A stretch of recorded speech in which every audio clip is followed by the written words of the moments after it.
1096 1097 جب صلیبی یعنی عیسائی بیت المقدس کو کس کے ظلم سے چھڑانے جا رہے ہیں؟ نعوذ باللہ، مسلمانوں کے ظلم و ستم سے آزاد کرانے کے لیے جا رہے ہیں۔ جملہ بڑھانا پڑتا ہے تاکہ لوگوں میں موٹیویشن بنا رہے۔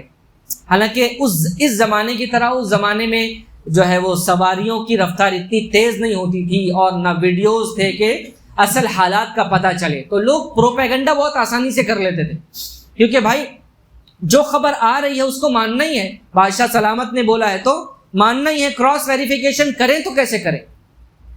بہرحال اب جب یہ لوگ نکلے، یہ لوگ جرمنی سے نکلے، یہ لوگ اٹلی سے نکلے، یہ لوگ انگلینڈ سے نکلے، یہ لوگ فرانس سے نکلے، کون؟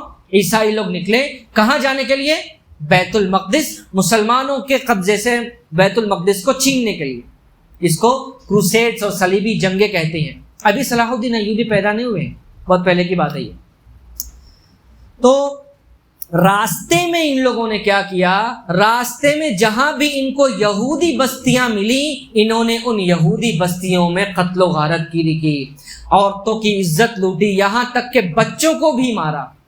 اور عورتیں اور بچے یہودیوں کے جب اپنی عبادت گاہ، جس کو سینیگوگ کہتے ہیں، سینیگوگ میں بھاگے پناہ لینے کے لیے، تو ان لوگوں نے اس عبادت گاہ کے اندر دروازہ بند کر کے یہودیوں کو آگ لگا دی۔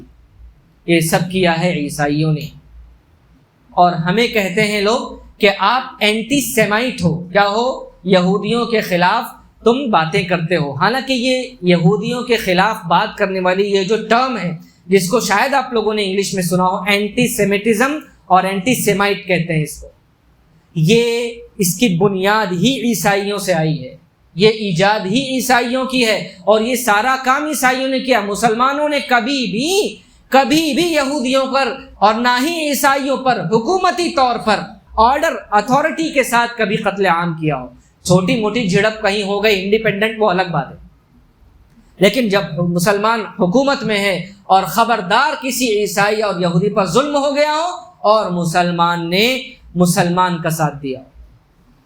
ہم سب کو معلوم ہے حضرت علی رضی اللہ تعالیٰ عنہ کا واقعہ، وہ زیرہ والا واقعہ سنا ہے نا ہم سب نے، کہ یہودی کی زیرہ تھی، حضرت علی اور وہ یہودی جب کورٹ میں گئے تو حضرت علی کے خلاف فیصلہ ہو گیا، اور جب کورٹ میں جج نے حضرت علی کو ابو الحسن کہہ کر پکارا تو حضرت علی اس جج پر غصہ ہو گئے کہ تم مجھے اس وقت عزت نہیں دے سکتے ہو کیونکہ میں اس وقت ملزم ہوں، یعنی ایز اے ملزم تمہارے سامنے پیش ہوا ہوں، تو تم مجھے میرے نام سے یعنی علی کہہ کر بلاؤ گے، ابو الحسن کہہ کر نہیں بلاؤ گے۔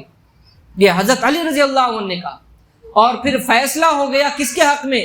یہودی کے حق میں۔ حضرت علی نے بھی وہ مانا، یہودی نے بھی مانا، بعد میں ہم سب کو پتا ہے کہ اس یہودی نے کیا کیا۔ تو جب مسلمانوں کے پاس حکومت آتی ہے تو مسلمان کیا کرتا ہے، اور وہ کیوں کرتا ہے؟ وہ اپنے رسول کے فرمان پر عمل کرتا ہے، اپنے اللہ کو راضی کرنے کے لیے۔ تو جب یہ لوگ عیسائی بیت المقدس پر حملہ کرنے کے لیے نکلے تو راستے میں انہوں نے قتل عام کیا، اور وہ یہی کہتے تھے کہ جس بیت المقدس میں حضرت عیسیٰ علیہ السلام پیدا ہوئے ہیں، یہ بھی شاید آپ لوگوں کو نہ معلوم ہو، حضرت عیسیٰ علیہ السلام کہاں پیدا ہوئے؟ فلسطین میں پیدا ہوئے۔ تو ہم جس فلسطین کو، جس یروشلم کو فتح کرنے جا رہے ہیں، پہلے ہم ہمارے خدا کے بیٹے یعنی عیسیٰ علیہ السلام کے قاتلوں سے بدلہ لیں گے، اس کے بعد جائیں گے مسلمانوں کے پاس۔ یہ سب چیزیں تاریخ کی کتابوں میں لکھی ہوئی ہیں۔ لہٰذا انہوں نے کیا کیا؟ راستے میں قتل و غارت کرتے ہوئے گئے، اور پھر 1099 میں انہوں نے پھر جب بیت المقدس پر فتح کیا تو وہاں پر بھی انہوں نے قتل غارت کی اور عزتیں تار کی، اور بچوں کو بھی مارا، آگ لگائی، لوٹم باٹ مچایا، سب کچھ کیا انہوں نے۔ اور پھر اس کے بعد میں نے جیسے اس سے پہلے بات ہوئی تھی کہ 5-6 لوگ جان بچا کر وہاں سے بھاگے اور بغداد پہنچے، شام پہنچے۔